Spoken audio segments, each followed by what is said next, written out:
By the end of today's episode, you'll know how to pick the best clips to use in your online profiles.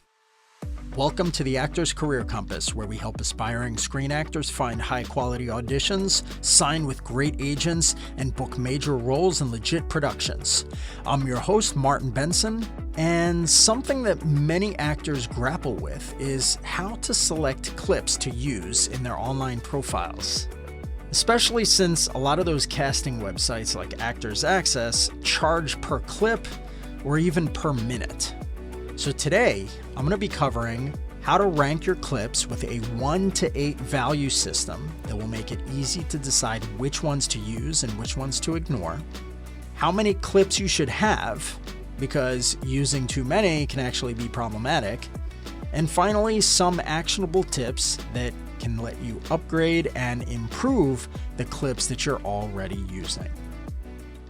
Did you know that the type of acting clips that you include on your Actors Access profile or your Backstage or Casting Networks profiles can make or break your chances of getting an audition or being signed by an agent? It is totally true. Your clips are absolutely critical. The thing is, after they look at your headshot and resume, casting directors and agents are going to go right to your clips because they want to get a sense of whether you can act for camera. Because acting for camera is significantly different than acting for theater. Now here's the thing. Not all clips are created equal.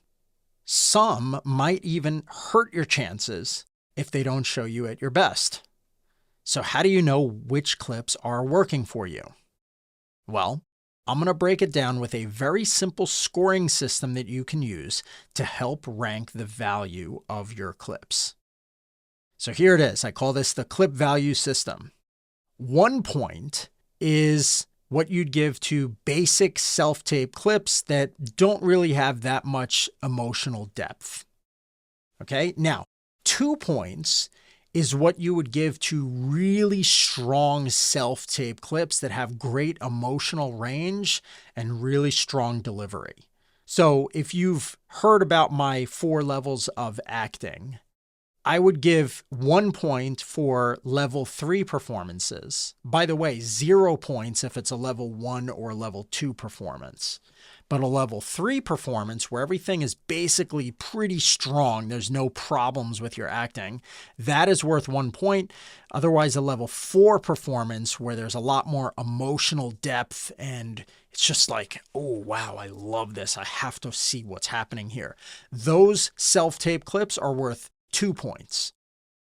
Next, 2 points is for short scenes where you just have 1 or 2 lines from a low-budget independent production or a student project. Okay, so basically if it's a project where you're in a scene on a set, but it's not very emotional, then it's worth 2 points. 3 points is for longer, more emotional scenes from those low-budget indie or student projects. Okay, so again, think of it like the level 3 performance. If it's a self-tape thing, it's only worth 1 point, but if it's an actual project, it's worth 2. And if it's a level 4 performance, a self-tape would be worth 2 points, but an actual project would be worth 3 points. So 3 points is pretty good, but we can go even higher. 4 points is if you have a really high quality professional looking scene from a bigger budget independent production or from a real production company like Actor Screener Shoot, where we shoot reels for actors. This is basically any type of production. And again, most of these longer professional looking scenes are going to automatically have more emotional depth, but they have to be a super professional level project. So really great lighting, amazing sound quality, let's say like a blurred out background behind you. All of that, if it's emotional, it's going to be worth 4 points. Now, 5 points is if you have a really short segment, like 1 or 2 lines, but it's from a major SAGAFTRA level production, like a network TV show or a feature film that was a bigger budget, real project, like something on television, basically, right? Even if you have like a single line in that, that is worth 5 points. It's that powerful. Now, 6 points is if you have a longer scene from one of those same major productions. 7 points is if it's basically like a really strong emotional scene from that type of project, okay? 7 points, basically, if you're delivering a level 4 performance. And then finally, 8 points is any scene where you're performing across from someone who's super famous, right? So if it's like a really well-known actor and you're performing across from them, that is going to be worth 8 points on a demo reel or on your online profiles. Okay, so basically the summary here is that the stronger and more polished the scene is, the higher its value, and also the more emotion that you're giving, the more interesting and basically level 4 your performance is, the better. So how many clips should you have? Generally speaking, the magic number is about 5 to 6, not more than 6. So think of it as one of them would be your full reel, which should be around 2 minutes long. And then you should have like another 5 other clips that are each around 30 to 60 seconds. And you want 5 to 6 total on each of those casting profiles.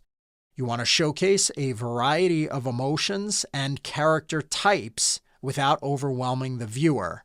Because if you have more than 5 to 6 clips, it can feel a bit scattered and it might result in the casting director or the agent who's looking at your profile clicking on an irrelevant clip or something that's not as strong by accident, and then they don't get as strong of an impression.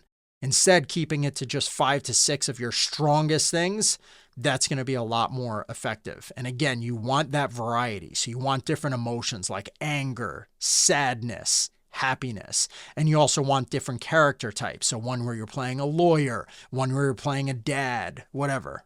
As you get higher value clips using the point value system that I outlined earlier, then what you want to do is once you hit 5 to 6 total, start replacing the lower value clips. So for example, you can upgrade a short, unemotional, independent project that's like low budget looking to a longer, more emotional one.